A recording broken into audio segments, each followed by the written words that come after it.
Hello, beautiful people. So a lot of you have been fighting with me that, Charlie, we don't see women on your show. So finally, we have with us a very beautiful woman. I'm even shy. Anyways, we have with us Norvisi. You're welcome. Thank you. How are you feeling? I'm good, but first of all, let me also ask you, why am I the first woman to be here? This if I say it. Do you have a thing against women? No. We've reached out to a lot. Really? That and they said busy, no? They don't have the time. Yeah. One person cried, she said no without any reason. That person, I'm waiting, I'll go back and go and bring you on the show. I don't know, maybe it's the way you go about it, I don't know, because I see women on other podcasts and stuff, so. Or maybe because they've not heard a lot about me. I don't think so. Anyway, after that, talk to me. I'll find you some women to come on the podcast. All right, sure. You're welcome. Can you please introduce yourself to us? Who is Norvisi? Let me add the same name so that people know Sokpe. I'm sure people know where she's from. Please continue. Okay, my name is Norvisi Sokpe Ndon. I have to always add my husband's name, if not, holler. I'm the senior manager for strategy and insights at Danone, which is known as Fan Milk. I lead strategy and insights for West Africa, and I'm also the creator of a journal called Vision with V, which I launched just about a month ago. Right. What else? I'm a very sociable person. I'm a people person, and I'm Ghanaian, obviously, from the Volta region. Obviously. And I'm happy to be here. Wow, beautiful. Thank you for an invite. It's a privilege. So now people cannot fight with me again. Well, until you bring 5 more women and then we can be redeemed. Back to back. I'll help you, don't worry. Thank you very much. You didn't mention Twitter though, did you? No, I didn't, because I don't work there now. Okay. But I want us to talk about your journey, so definitely talk about that part. Okay. Where did it start from till working at Danone? Okay. I hope I got it right. Okay, so where do I start from? So, fun fact, this is actually my second time working at Danone. I've worked at Danone before, but let me just backtrack to 12 years ago. I started my career in a marketing agency, a below-the-line marketing agency called Swivel Marketing. It was like one of the biggest at the time. They were doing campaigns and events for some of the biggest brands in Ghana. So that's why I started my career. I didn't study anything related to marketing when I was in school, right? But I think when I was in school, I was always, involved in things that were marketing related. At the time, I don't think I even realized that it was marketing related, right? I had always planned to, either go to study law after, or I was interested in the development space or working in an embassy and all of that. But, once I came out of school and I got this job with Swivel, at some point I realized that I couldn't do anything else outside of marketing. So that's why I started my career. I was there for, I think, under 2 years. And then I wasn't using my French. I can speak French, right? And I felt like, what was the point of going to do a first degree and, majoring in French and then coming out of school and not using it at all? Yeah. And so I decided that I wanted to find a role, just even from the marketing aspect. I wanted a role that was doing more when it came to just really understanding consumers. I wanted something more tangible. So I started talking to a number of companies, and there was this company called Kantar. Well, at the time, it wasn't called Kantar. It was called Millward Brown. Now it's called Kantar. And it was a research company. And so I thought, well, this is the best of both worlds, because first of all, I was going to learn the real, should I say, the theoretical part of marketing and, consumer insights, consumer research, brand research, and all of that. But the added value was that I was going to get to use my French, because it was a company that did a lot of work in Francophone Africa. So that's why I went to Kantar and then spent a few years at Kantar. I had to start from the bottom again as a junior. So I started from the bottom in Swivel Marketing. And then I also, after 2 years, I had to go and start from the bottom again, because obviously research is very technical and I needed to learn everything from scratch. So I joined the qualitative team within Millward Brown at the time. Loved it. I think it was probably one of the best jobs I've ever had. I really enjoyed that job. And then, I was there for 2 years, 2.5 years, or a little more than 2.5 years. It was really amazing. But, I'm very ambitious, so I wanted growth. Go for more. The thing is that because I spoke French, I actually had the privilege to work on more projects, more impactful projects, bigger projects in Francophone Africa, because obviously there was no one else in that immediate team who spoke French. Yeah. So even though I probably didn't have the experience level, if let's say there was a client like, let's say, Total, France, that was doing some work in Ivory Coast, there was no one else. So they just had to trust me and empower me so that I could go and then execute those projects. So because of that, I would say that I grew fast in terms of my knowledge and my experience of work. And so after like 2.5 years, I wanted more. So I had done my own research. I was interested in moving to at least one Francophone country. That was like a goal I had set. And while I was in Millward Brown as well, I used to travel a lot in Francophone Africa. So I had been to, quite a number of Francophone countries. And when I said I want to go and live in a Francophone country, I wanted one that was like completely different from Ghana and stuff like that. And so I thought Senegal was the best choice. So I told myself that, okay, by X date, I want to have a role in Senegal. So I started looking. And I think that the universe sometimes also aligns. I'm Christian, so I'll say that that's more of God and, than just saying it's the universe. And so I got an opportunity to move to a multinational in Senegal, where I then was, I think, market research supervisor for Sub-Saharan Africa, which was also really very difficult, but very great experience. Was there for a couple of years, moved back home, didn't have a job for like 4 months. Then I went to Ivory Coast to join an agency, one of the global research agencies. Was there for a couple of months, but I just felt like it wasn't fitting with what I needed out of my career. Then I came back to Ghana. Then I joined Danone for almost 3 years as, what was the role then? I think it was strategy and insights manager. It was for Ghana, but at the time I was still doing work for some of the countries in West Africa. Then I moved to Twitter, and then I moved back to Danone. Okay. So it's a very long, Twitter, you were doing path. Research, right? Yeah. So I mean, I would say that for majority of my career, I've been predominantly in consumer insights. Sometimes when you say research, people just get stuck on there. I was coming to that part because I think for most of what you were saying, we're talking about consumer right. data. What is it? It's pretty much just understanding what your consumers need and using that information to advise brands on what they can do to improve the products they have or to launch new products to fit those needs. So it's similar to research. It is. It's consumer research. Consumer research is what I just explained. Okay. But it's not only linked to consumers. It's also it could be brands, right? Okay. It could be linked to brands. It could be linked to even the markets. Just let's say you want to go and launch your podcast in, I don't know, South Africa. You would want to do some consumer research because it helps also manage your risk. You don't want to go and invest a whole lot of money in moving to South Africa if maybe the market doesn't exist, right? So it's a very complex and broad space, and we can probably have like a 3-day conversation about it. I find it interesting, so maybe we'll have to sit down and talk about it. Right. Anyway, so senior manager, right? Which means you have people under you and all that.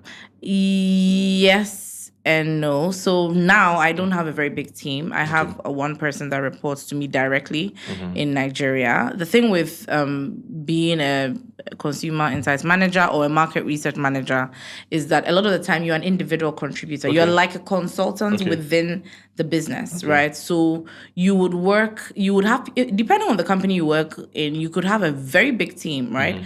But in some companies as well, you may not have a very big team that report directly to you, but you work with people. Right. You have to do a lot of collaboration. You have to do a lot of stakeholder management, and you also work with agencies.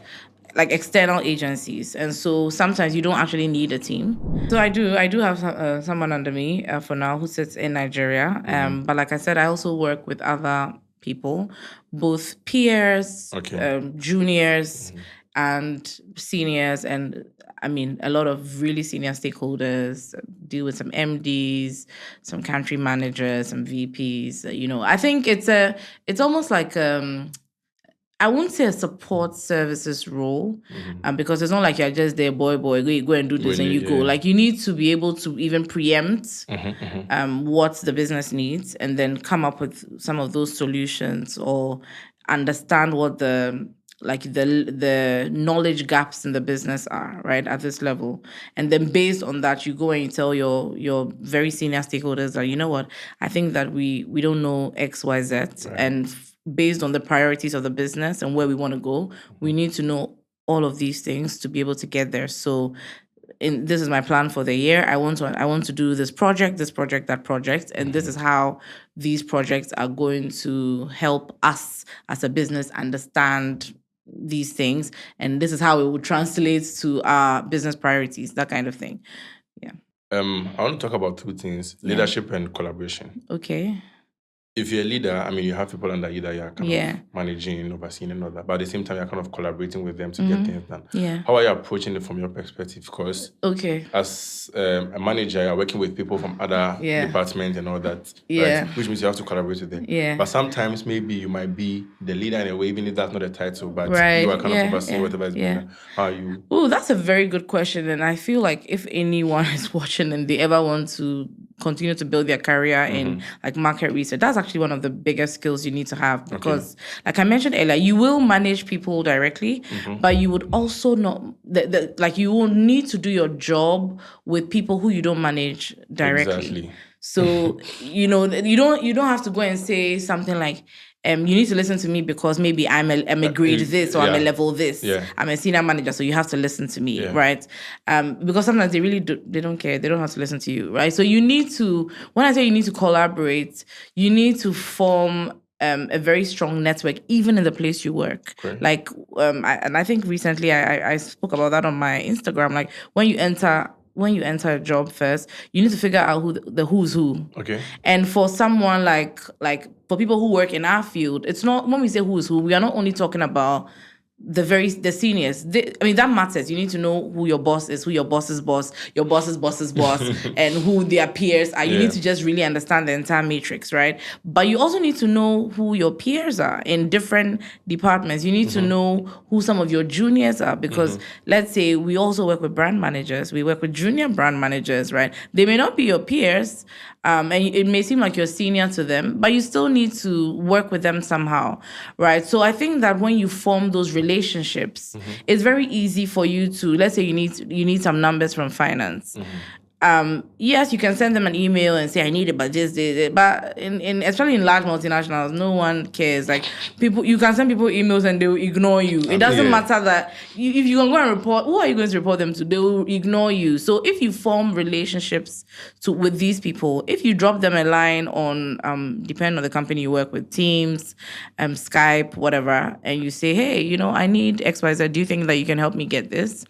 It's a form of leadership, but you're not leading them directly as in, I'm your boss. You don't have to be their boss to get that information. So I think that forming relationships is a really strong one. And I mean, even in your everyday life, imagine I didn't know who you were, or maybe I didn't know that, okay, you know my brother, right, and you just reached out to me and said, hey, Black.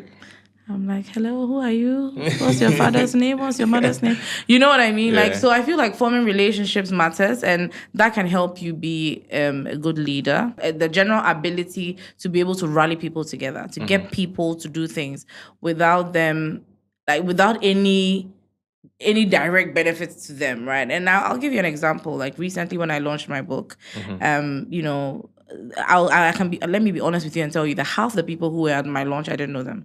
Like I know them from Instagram. I sometimes engage with their content and stuff like that. But some of them, I never met them. Really, I never met them. Yeah. Right. But for me, I've accepted that I'm a people person. Okay. I know how to engage people. I'm also not shy to approach someone and say, hey, you know what, I'm very authentic and genuine in that. And I can say, hey, I really like this thing you're working on. Can you give me an idea on da-da-da-da-da? Or I can say, hey, I'm hosting this, let's say, event on X dates. I would love for you to join me. Like, no pressure. But I find that because I'm very I don't know, like upfront, very genuine and authentic about it. A lot of the times when I do reach out to people for help, they help me, right? And so I think that there's also that part, right? And just that ability to rally people around a specific goal. I don't know if I explained it well, but I think that that's also like a very good it's a leadership skill. It doesn't mean that it's not by force. I can't message someone and say, hey, I'm doing an event on this day. You have to be there. Yeah. If not, like, it doesn't work that way.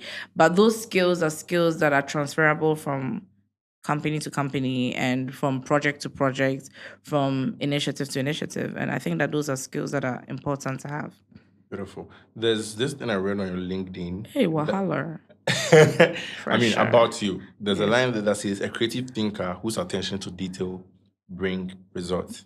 I didn't cry that when I'm trying. I'm trying 10 years ago, but anyway. So here we are seeing creativity, and then we are seeing results. Yeah.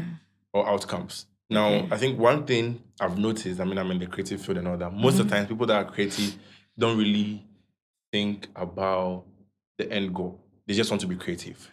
Okay. I see. They just want to do something. They're not thinking about, where's this piece going to? How am I going to monetize this piece? How am I going to do this? Right. But then here you are saying you're a creative thinker, creativity and then thinking, whose attention to detail bring results? Yeah. Okay, this thing I wrote a long time ago when I was now writing my LinkedIn. But let me just be very transparent with you, right? Naturally, when I was young, I think I was naturally creative, right? My brother already. He's a creative, right? But I had another brother who was more of like the analytical guy, right? And I was kind of in between. But then I felt like when I entered the working world, I felt like I lost my creativity. I didn't think I was so creative because really, if you know anything about market research, you don't think of creativity when you think of market research. Exactly. If you are in advertising or communication or even like events, that one, they're clear-cut creativity. In swivel marketing, it was clear-cut creativity. You needed to be creative to add any value to your clients, right? But once I entered market research, I felt like I had lost it. And so because I kind of now honed my analytical side. Right. And so for many, many years, I've actually even been thinking of every year, my mentors who are tired of me saying, almost every year, I'll come and say, I think that I want to leave market research because I feel like it's become too ones and zeros to me. Like I want something, like I feel like I'm missing something, And so what I would say is that it's only recently that I realized that, actually I'm still creative. And that's one of the reasons why I channeled it into creating the book. Okay. And in creating the book, I actually have this problem where I'm thinking of how I can, make sure that this book is like super creative, it's colorful, it's interesting, all of that. And then sometimes I'm not putting on the business hats. Okay. You get. So even though I'm very results driven, I know that, I'm trying to create a book that would be XYZ. I would sometimes get too focused on the creativity and not like, it's almost like, it's like I have to compartmentalize, right? So I was giving someone an example yesterday about even shipping, right? I was so focused on creativity that knowing me now, being in the business world and being very like strategic and business oriented, the weight of the book and the packaging for shipping is maybe I'm saying too much, 1.03 kilos. Which means that if I'm shipping, they will charge me for that 0.3 kilos, they will charge me a whole kilo. But because I didn't want to cut anything, I was like, but this is how I want it to be. Like I was very focused on the creativity part, right? But now that I've like now I'm past the creativity part and I'm thinking of the business part. I'm like, well, maybe I should have cut that 0.3. It's just 0.3. Yeah, but then they'll but charge look you at the the full impact. one. Exactly, right? Look at the impact of just the fact that I was being a bit stubborn about removing something. Okay. So for me on this project, that has been one of the things that I wouldn't say I've struggled with, but yeah, in a sense, like I've had to, and I've had like one of my the people who are like was very involved in like just giving her opinion, my sister-in-law, who will sometimes have to snap me out, like my hey. sister-in-law, and then my other friend Frances, who will say yeah, like now can we move on to marketing strategy? Why are we still talking about the design is nice, can we move on? Okay. And then it's like I'm a little still stuck on I want this to be perfect, can we change this color? Like, you get my point. So I think that it's actually not something that's easy to balance. Okay. You need to be intentional about it. Okay. And I think for me, what helps me is that I'm very results driven. I'm very objective and goal driven. Okay. And so if the goal is like, designing a nice book, but I'm not designing the book for it to be on my shelf alone, Exactly. right? I'm designing it because I want it to get into people's homes and I want them to use the book. That's the goal. And so I like, once I get to a certain point and I'm beginning to slow myself down because I'm fixated on certain parts of the design. I go back to thinking of what is the goal. The goal is to launch this book and for it to get into your consumers or your targets' home and for them to use it. And so what is the next stage of that? Like, what do I need to do to get to that goal? Okay. And so that, I feel like that has also kind of helped me to bridge that gap of, okay, creativity versus analytical or creativity versus business, right? I think that helped me a lot because now I finished designing this book several months ago. And I kept thinking, even now, like sometimes I look through the book and I see like one thing that I'm like, oh my God, we corrected this. Yeah, why is this still here? Like, and then I'm getting agitated, but then I'm like, okay, no, pivot. Like, yeah. So the thing, I feel like most creatives focus too much on that bit because a lot of people don't pay attention to details like that. I don't say that. Okay. People pay attention. That's why I think, because I work with people that sometimes they are like the tiniest detail. Yeah. I'll give an example because he said himself, Cleopas. He's a creative. I'm sure you know him. I know Cleopas, yeah. So when we interviewed him at his studio, he was like, yo, the lights, can we tilt a bit? Like, then at the point, he's like, yo, yeah, whatever. Forget this. Like, because the person that's watching this video is not going to notice those things. Yeah. Let's just focus on getting this thing. Because if we're going to take forever to, this is the book, guys. We'll talk about this soon. To get everything perfect on this, I'm sure you're still with it. Yeah, but I think at the end of, that's what I'm saying. It has to be a balance. Yeah. Because at the end of the day, you also want to do something that's good quality, right? You get what I mean? Like, because you have a reputation, you have a way that your videos look and feel. Yeah. You're not going to drop the standard or drop the ball just because you want to go quickly. Because maybe if you go quickly, you make more money. I don't know. faster. Yeah. So it has to be a balance. Because at the end of the day, I wanted to still do a book that's top-notch quality. And I just wasn't going to compromise on that. So honestly speaking, every time I open the book and I see one tiny thing that is like off or that I'm like, I corrected this months ago, why is this thing still here?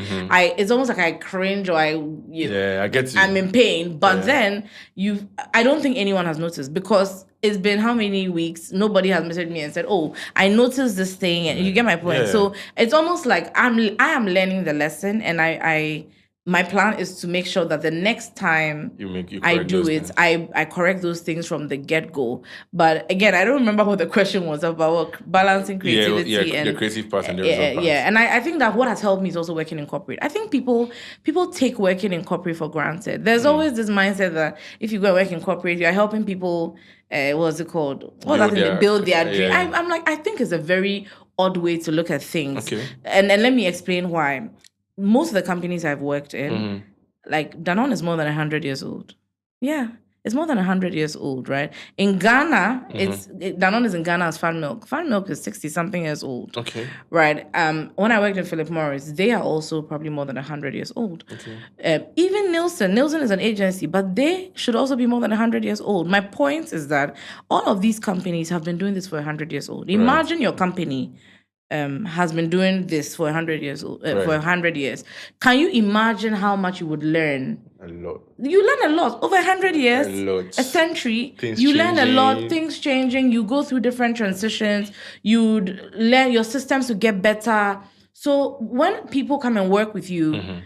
Can you imagine the wealth of knowledge and experience you get from working in a company that has been doing this since before your grandparents were born? Just think about it. So for me, that's how I look at it. Like, I would, honestly speaking, I would never ever, if I'm going to still work in corporate, I would never ever work in a company that's not a multinational. Okay. It's like, it's something I decided years ago and I've never done. I would rather not work, like, or maybe it's my own job, or I'm doing something like consulting, I'm helping someone. But I'm not, because I feel like I'm losing something by not working in a multinational. There's a lot to learn when you work in multinationals. Okay. People argue that, with startups, you can also learn a lot, which is true. You go faster and all of that. But I think that the multinationals have already figured it out. Yeah. I'm telling you, they figured it out. When I see some startups making certain mistakes, especially when they have owners that have never worked in corporate, it's obvious. It's very obvious. But you would see that a lot of the times when you have someone who's worked in corporate for a while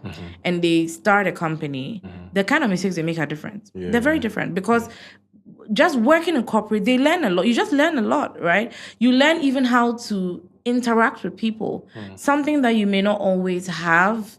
If you're working in a much smaller company, there's not as much diversity. You're not working with a lot of people from around the world. So for me, I think that working in corporate, there are a lot of benefits to working with corporate, apart from having like a stable income.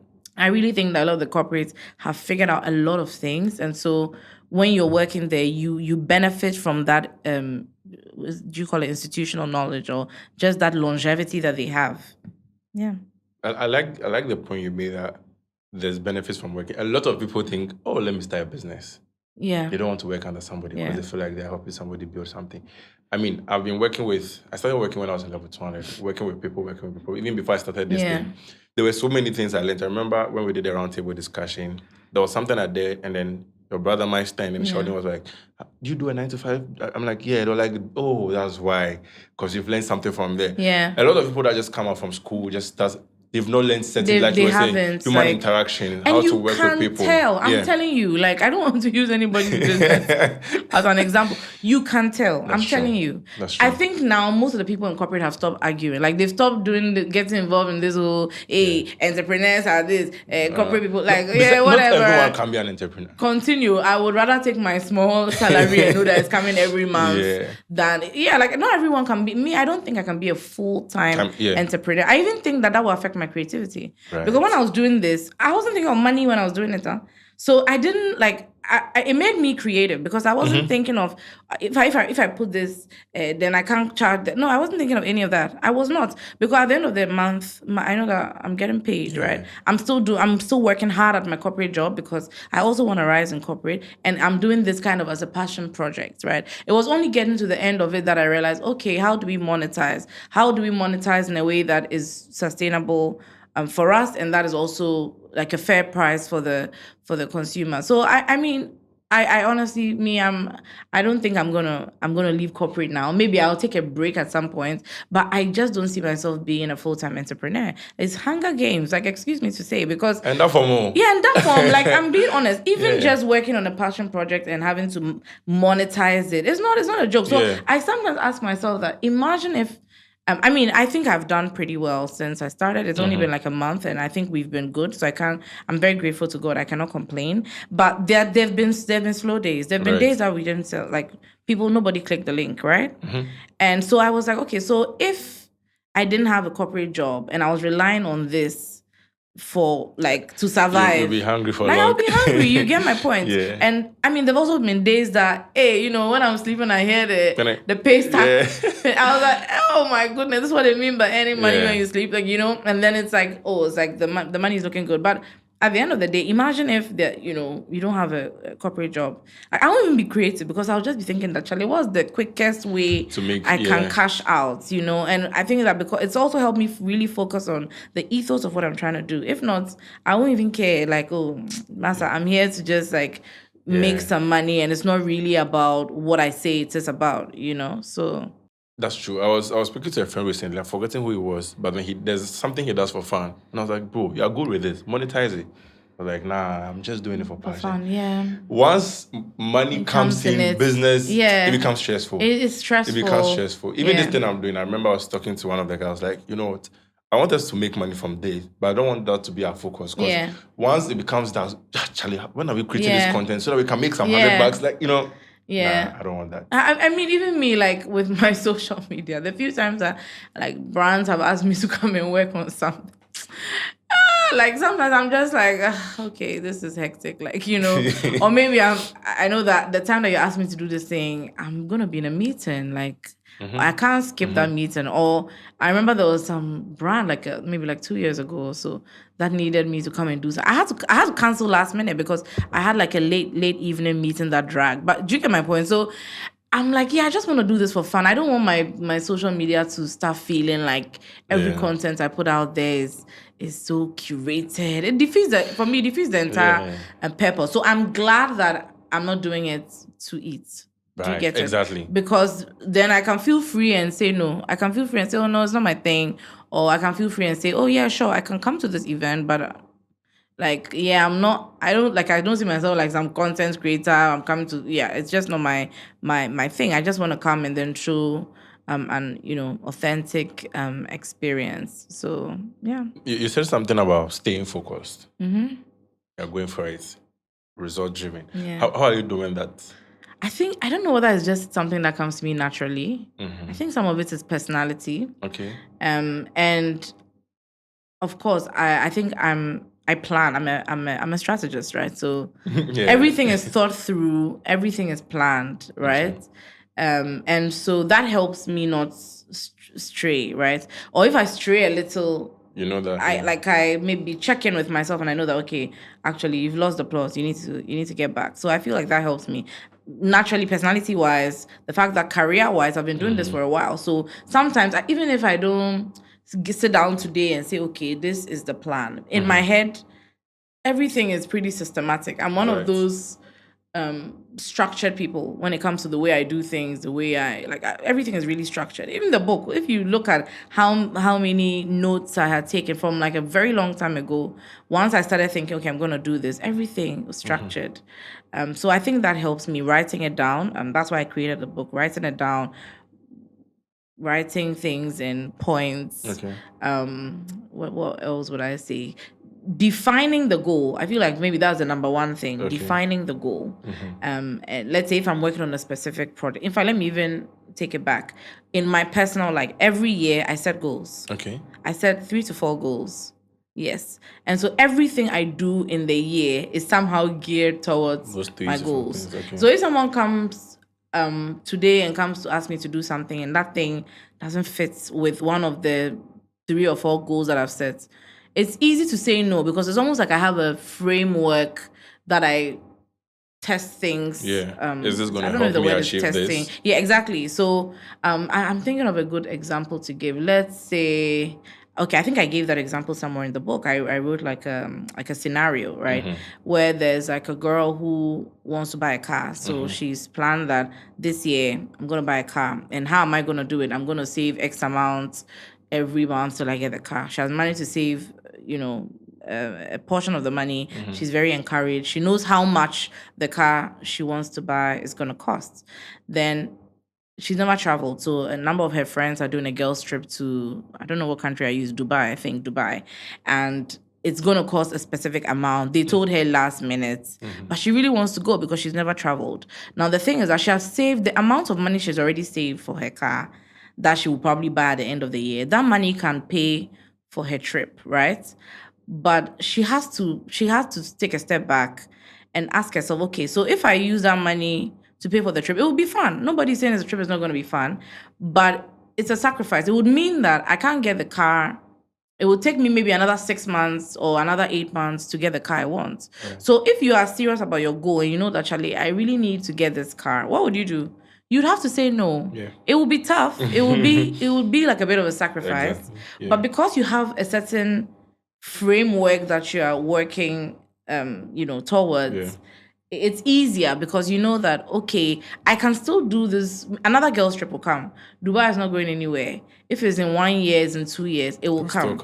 But then I really want my car by end of the year. So I stay focused, right? Focus on your focus. Somebody told me that. Focus on your focus. Like tunnel vision. Right. You get me? So for me, that has helped me. I'm not saying that I don't stray sometimes. I do. Yeah. Sometimes I stray. But again, because I do check-ins with myself a lot, and we've got that in the book as well, I'm able to look at my goal and say, hey, this thing that I said I wanted to do, I'm behind. Let's say I want to save let's say $100,000. I'm just mentioning numbers. So no one should listen and think that I have that money somewhere.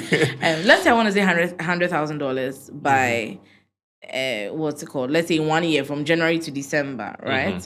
And then I've started, Charlie.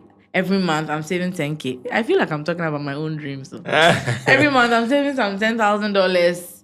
January, February, March. Charlie, we're going well. Mid of the year, I'm in a comfortable lead. Then someone comes and says that, maybe a group of friends, we're all buying Lamborghinis. I will never even have a group of friends who come and say that. But we're all buying Lamborghinis this month. So you have to, buy some.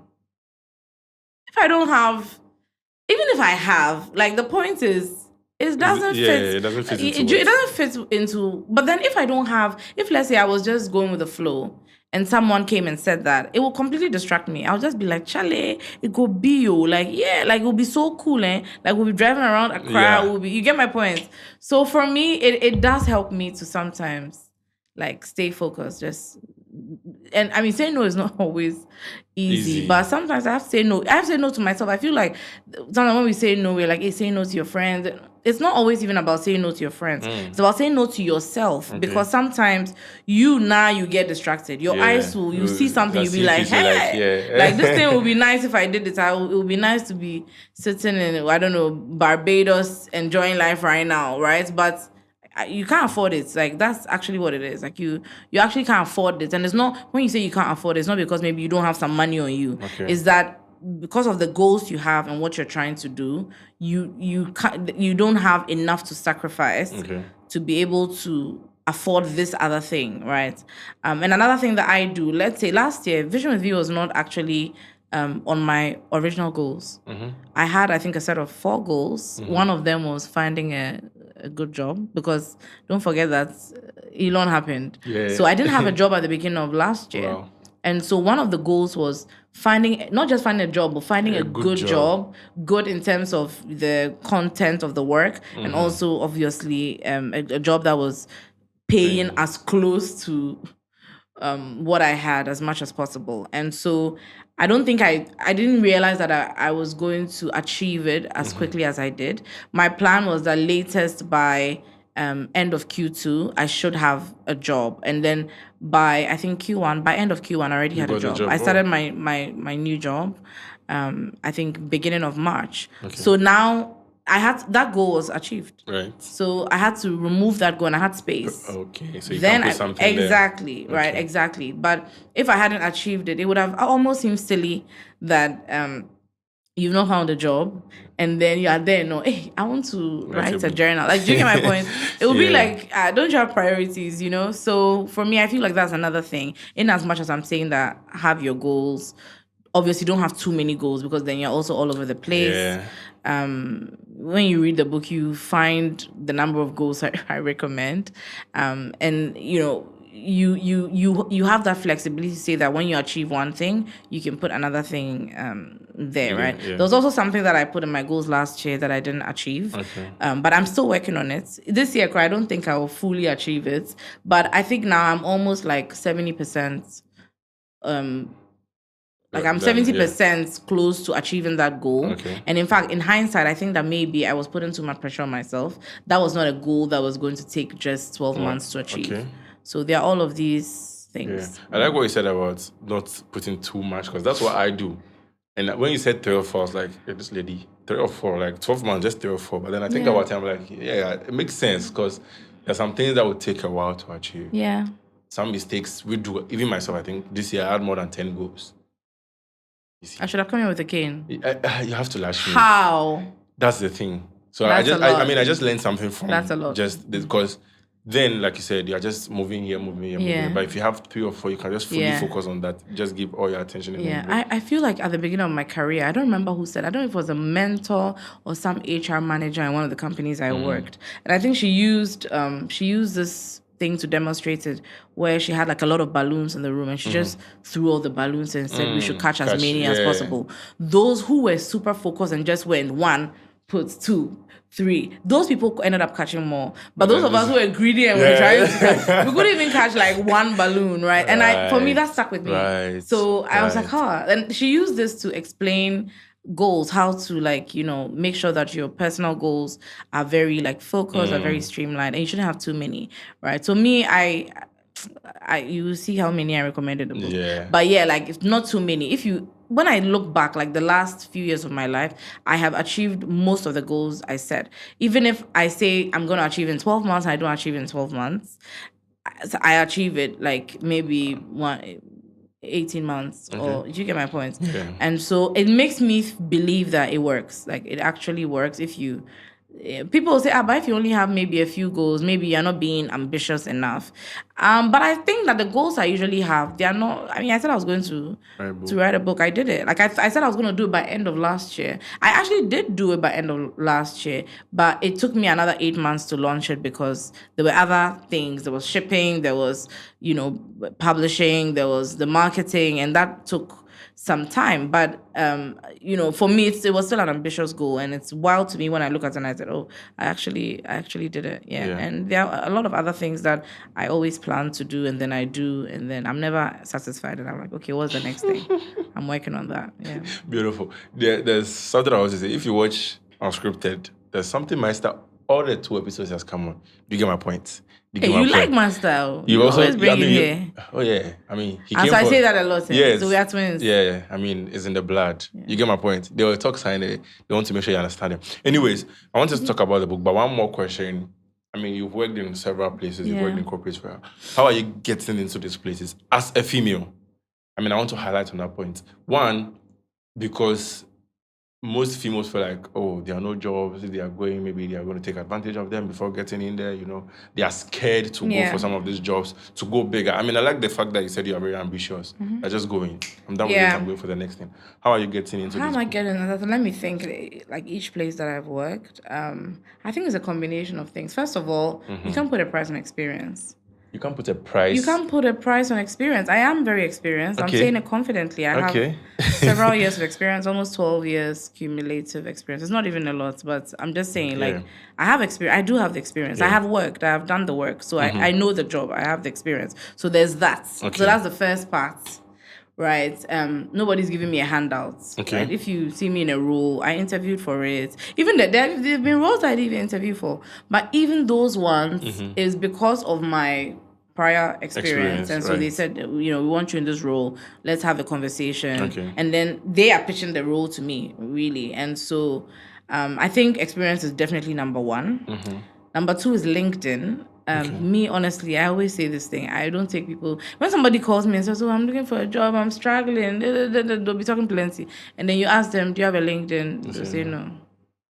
Awkward silence. You're not serious. Why don't? Yeah, you're not serious, because how are you even having this conversation with me when you don't have a LinkedIn page? Where should the employers find you? Where? Or you think that in this day and age you can send a written CV, it will end up in the trash? I'm telling you, I have physically seen with my feely eyes, people's CVs get in the trash. Who's going to read it? People will just think it's trash. They'll just think, oh, some paper on my desk, and they'll put it in the trash. Almost every good company now, when they are hiring through LinkedIn or through recruiters who are using LinkedIn as a tool to find people. You can't say you want a job and you don't have a LinkedIn. A number of the jobs I've had, I got them through LinkedIn. Yeah, so there's that. What have I said? I spoke about experience having the experience, using tools like LinkedIn and other job boards, networking to death. This thing, if I start, I won't finish.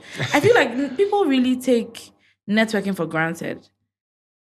Networking is really, really important. People like to work with people they like. Yeah. That's one. And so it's easy if you're looking for a job. When I'm looking for a job, I tell people, I I look in my contact list, I look on my social media, and I'm not shy to tell people that, hey, I'm looking for a role.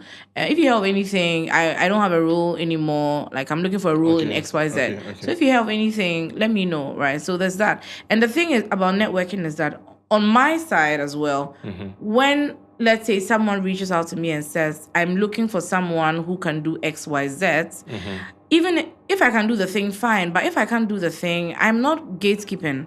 So I would literally think through my network.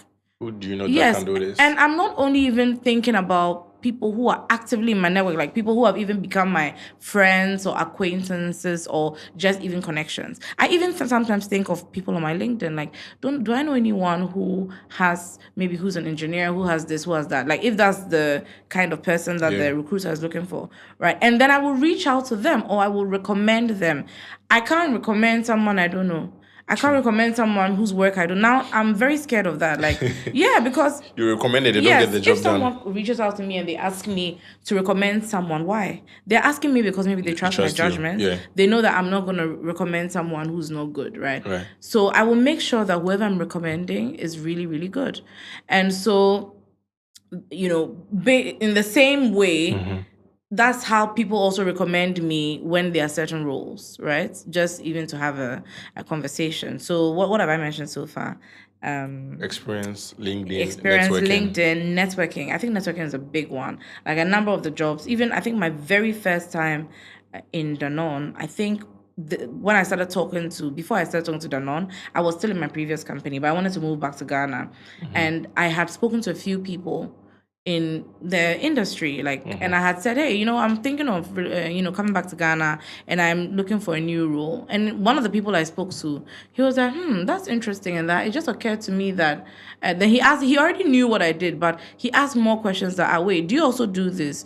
Do you do quantitative? Do you do this? Do you do that?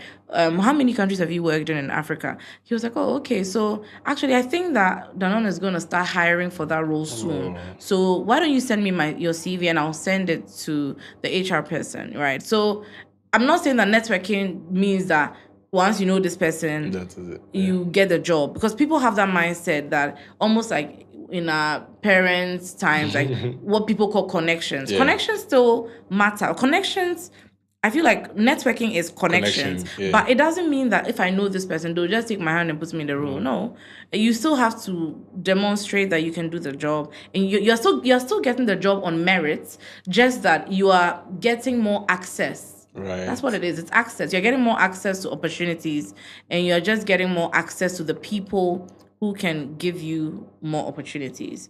So yeah. So I've spoken about all these things. I can't think of anything else. I think for me that's the main thing. And then I'm not shy to ask.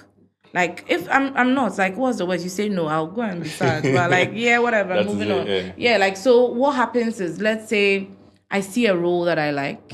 And this happens even in my current company, even inside the company I work in, and even if I see it on LinkedIn, if I see a role that I like, I would reach out to the hiring manager. I've not always been comfortable with this, but it's something that I'm getting more and more comfortable with. Sometimes people won't mind you, but sometimes people will mind you. Yeah. Right. And I think I've said I spoke about this, like when I was talking about how I go into Twitter. Yeah. That was one of the ways. Yes, I still got in on merit, but when I saw the what do they call, job description of the vacancy or whatever, my friend found me the hiring manager and I messaged her. On LinkedIn, I messaged, there were like two of them. I messaged two, one didn't respond, but the actual hiring manager responded and said, oh, sure, send me your CV directly. And my CV I had already applied. Yeah. But sending my CV directly. Later on, she came and said, oh, actually, she spoke to the hiring team and they had already shortlisted me. So I asked her, can I have a few minutes, 30 minutes of your time so that I tell you why I'm the one for the job?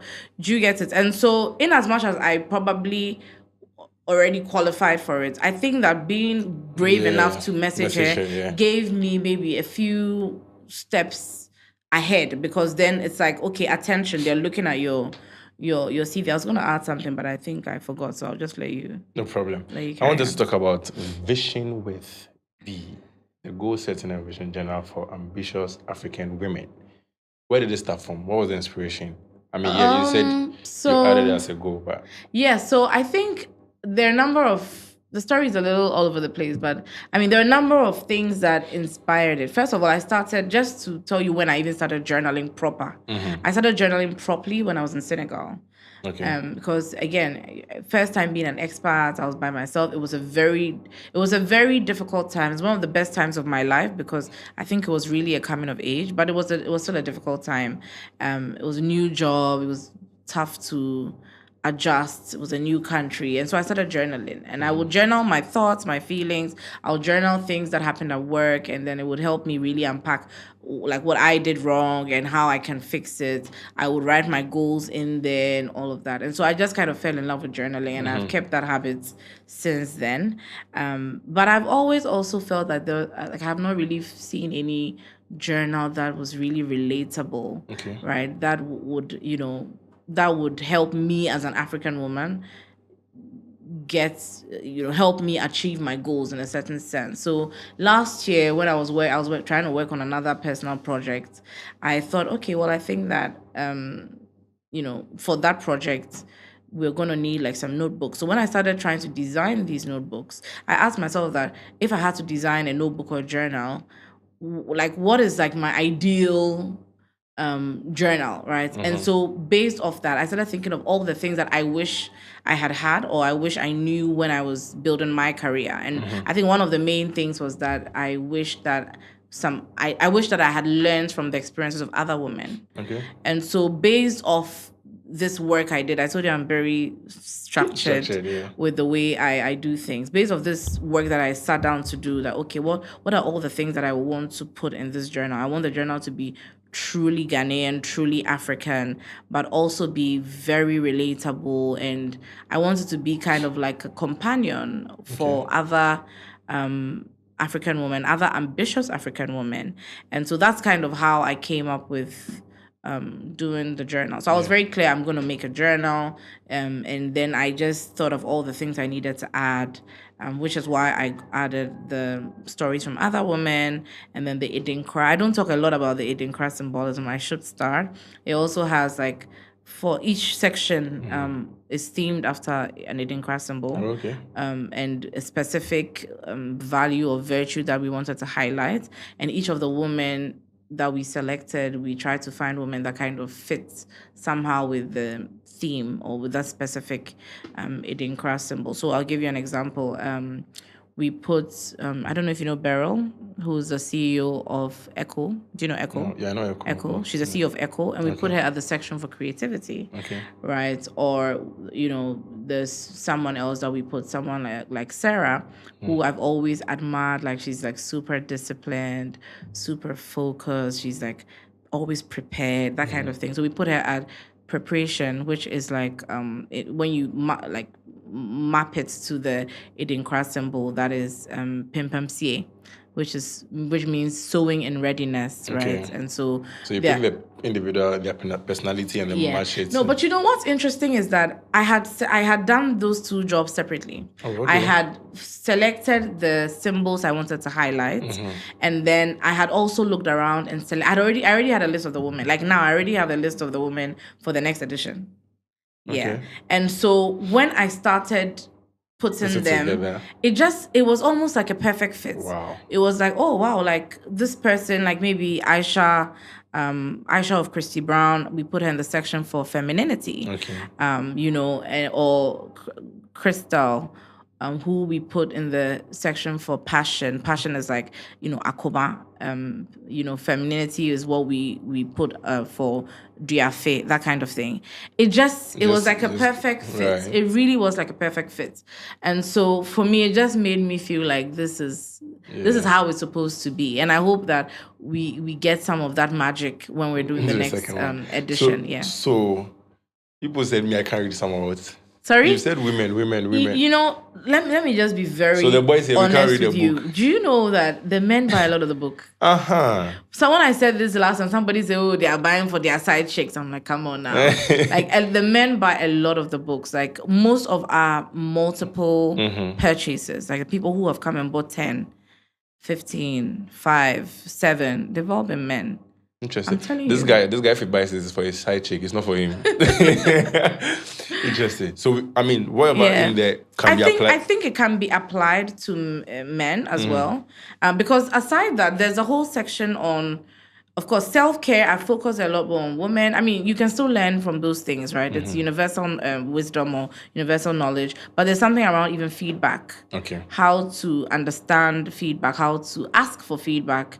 And there's a plan, like a feedback plan, where you would write like the things that you heard, the things that are your strengths, what you've heard from people are your strengths, and what you've heard are your weaknesses. Idinkra wisdom is universal wisdom, but like I said, we've added a modern twist for it to be more relatable to women. We're trying to focus on women, to be honest. I'm not saying the guys can buy, but I'm just saying there are not a lot of things that focus on women. Right. And so I get it. we did this for women, really. Yeah. So for the women watching and for the men who buy, please, how can we get one? So if you go to our social media, at Vision with V Africa, please make sure it appears on the screen. Yeah, I'll show it. At Vision with V Africa, you just click the link in bio. It's really, really easy to order. But I think Ghanaians, we don't like when you say click the link in bio, people or just DM me. Really, just if you DM us, we will just process it for you. Yeah, we'll just process it for you. It's pretty easy. Or you can DM me too, because my percentage will be inside. Why not? we can make it work. We'll see. I really like the design of it. Thank you. The quality, guys, please come and buy it. We have to eat. So I mean, to be honest, like I'm not a graphic designer, so in as much as I conceived everything and I said draw this, put this flower here, put this here, so I still work with a designer. There are pages for them to. So there are pages. So there's like a notebook or journaling section, and then there's the parts that have like the prompts. And then I think one of the things that I love, sometimes on my social media, I ask, like I do these polls, and then I ask, it depends. It's always like on a different topic. And I put 2 of those responses, I don't know, I think you were on that page. That was a bright pink page. I put 2 of those responses in the book. Okay. And so far, people really love them because... The design is, I mean, it's actually feminine. Why is it feminine? Because of the colors? Yeah, I like it. I'll buy one. Okay. Or you give me one. You can buy 3 though. Why? For this? Why not? Don't you have sisters? Do you have sisters? Yeah, I have one sister. Yeah, so you buy one for your sister. Okay. And I even had the moms like it. Some of the people who bought said their mothers have collected it. So is your mom? Yeah. So you buy for your mom. Okay. Do you have a girlfriend? No, please. Hey. Is there anyone who thinks they are your girlfriend? Hey. You bought. Don't go and get in trouble. This is on YouTube. It's on YouTube. I'm not cut it. I don't have a girlfriend. You have a girlfriend? No, but I'm looking for a wife. Not a girlfriend. You want to skip? Yeah. You want to go from class 1 to just 3. Okay, so you buy one for any woman in your life. I saw that. Any woman in your life. You saw what? I saw like you guys had this, you had like a brainstorm session with your team. There are women in your team. You should buy for them. The roundtable discussion. Yeah, there were like 3 really smart women. Yeah. Okay. Right? So you have to buy. So how much have I? 5 already. That's 5. And then maybe, I don't know who else, like if you meet a girl. Guys, I'm buying mine. Please come and buy. No, you see. Let's go back to that. Like, what's your type so that I can help you find? Please. Those watching, any advice for them? This one general, not just. Oh my God, any advice? No, that's always tough because Charlie. Or you said advice, they should come and buy your book. I mean, if you follow people's advice, sometimes you crash. No, but I think one of the things I have noticed recently is that I mentor a number of people every year. And some of the relatively younger people I mentor who are like maybe they just started their careers. One of the things I'm noticing is that they are very focused on money. And so they are ending up in jobs that are red flags. So what I mean is that, for example, somebody will come and tell them, "Oh, I have this." Maybe they have a job that's decent. They're not earning a lot. Maybe they're earning like 1,200, 1,300, which they believe is low. And the person will come and tell them, "I have some job in 5K." And you get my point. They'll say, "Oh, I'm leaving this job because, hey, I have got this job that is 5,000 CDs, 6,000 CDs." And then they'll go and find out that it's a scam. Right. Or maybe... And they've already left it. Yeah, or they'll go and then the kind of treatment, maybe someone is trying to sexually harass them, or they'll go and it's like all kinds of stories. Some of the stories I'm like, wow, like all of these things are happening in Ghana, or they'll go and then they are working, there's no contract, they've not paid them 4 months, like all kinds of things. And I think that the reason that's happening is that when you start your career, you shouldn't be too focused on money. Obviously, you need a decent level of money to be able to survive, to even go to work and all of that. But you have to be focused on getting the experience, right? Nothing beats experience. Nobody can take it from you. You can lose your job. You've not lost your experience. You can't put a price on experience. You can't put a price on experience. So I think that especially if you just started your career, if you focus too much on money, you'll be led astray. You will not make the right strategic decisions that would eventually help you catapult your career, if that's the way to say it. I think for me, that's the main thing I want to say. And I also want to tell HR people that listen, like, stop maltreating these Gen Zs. I feel like look no, at them, tell them. Is he part? No, the camera. Hey. Okay, I thought he was one. Yeah, so like I really think that they should stop it. I feel like there's this whole notion that Gen Zs are lazy, also Gen Z. I mean, some of the things that they would also do is like, okay. But like, I feel like obviously they're learning, like they're just out of school. Nobody taught them. Our education system is not teaching people. I mean, for most of the schools, like even the one I went to, Care University and stuff, I don't feel like they're teaching people how to even behave in the working world. So it's not a surprise that you give them a job and then they didn't show up, and then when you call them, they'll say, oh, I was tired, or like, you get my point. But I also feel that we've branded them. We put like a brand on them that, oh, that's what Gen Zs, they're like this. So they're like flaky, they're lazy, I don't want to mention some very big companies' name, but they were trying to force people to sign some bond that they won't leave. I'm like, well, if you treat them well, they won't leave. Yeah. Let's start from there. I feel like HR people need to start giving Gen Zs or entry-level people the same level of respect that they would give people who are middle management and stuff. Don't feel like, oh, because they just came out of school, they don't know, so let's just tell them that they have to work 3 months before we pay them 700 cedis. Like, there's all kinds of things that some of these HR people are doing. Very soon, I'll start mentioning their names on social media. Me, if you mention it on my podcast, I'll use it to cook. No, I'm being honest. Like, very soon, I'm not afraid. I will start mentioning their names because some of the stories are crazy. Some of the stories are absurd. And I think that it's making some of these, like, entry-level people feel intimidated, which shouldn't be. Like, would they, the kind of energy or the kind of treatment they give these Gen Zs, would they give that same treatment to people who are middle management? Right. Can someone come and ask me to sign? You get my point. So I feel like, in as much as I'm advising these young people to also follow the experience and just really humble themselves and learn, we should also start holding some of these Ghana HR people accountable so that they really do better. Because very soon we'll start writing their name. We will start mentioning your name. Social media. Media are easy to cook. Thank you so much. Last thing before we wrap up, I call it finish the thoughts. Hey, so 3 questions. Okay. I'll say a line and then you just complete it. It's not difficult, though. Don't worry. There's no math question or science question. The best advice I've ever received is... This one there. Nobody has advised you. The best advice is to believe in yourself. Sounds cliche, but yeah. Believe in yourself. Okay. Success to me means just doing what you want to do, whether it fails or it succeeds, and learning from it and just doing what you want to do. Beautiful. Does that make sense? Yeah, it makes sense. Just do it. Yeah. Just do it. The one thing that always motivates me is... Shika. Oh, I'm kidding.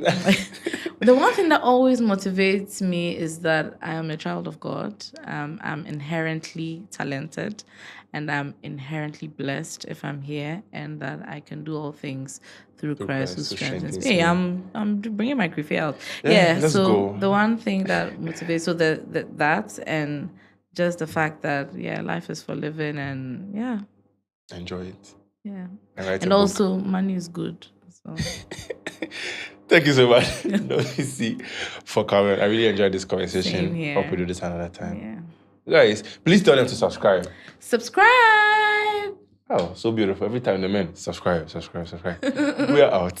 Oh, I really like, wow. When I think about my career and how I felt that I was alone when I started because I didn't feel like, I knew what other women were going through. So once my network grew and I started talking to other women and realizing that, well, they are all going through like different challenges and they're also achieving a lot in their careers as well. Those conversations I had with other women inspired me. And I thought it would be really lovely to include that in this book. Oh, yes. You didn't tell me what's here. Should I? Okay.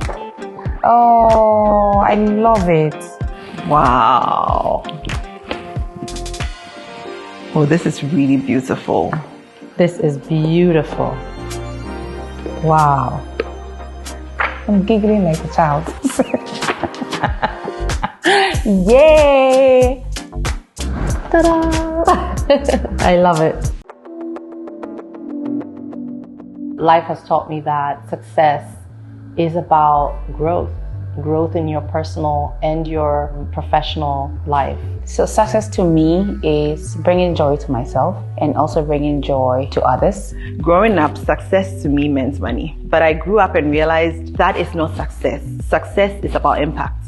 Every day, every month, every week, I just believe that there should always be some form of progress. And even when I make mistakes or fail, once I'm learning from them, I really think that is success. So success for me is not a destination per se. Success for me is about the journey. For you to be able to get to your destination, you need to know where you're going. And for me, that is goal setting. So with your goal in mind, you are able to jump over every obstacle that comes your way because you know what you are chasing after.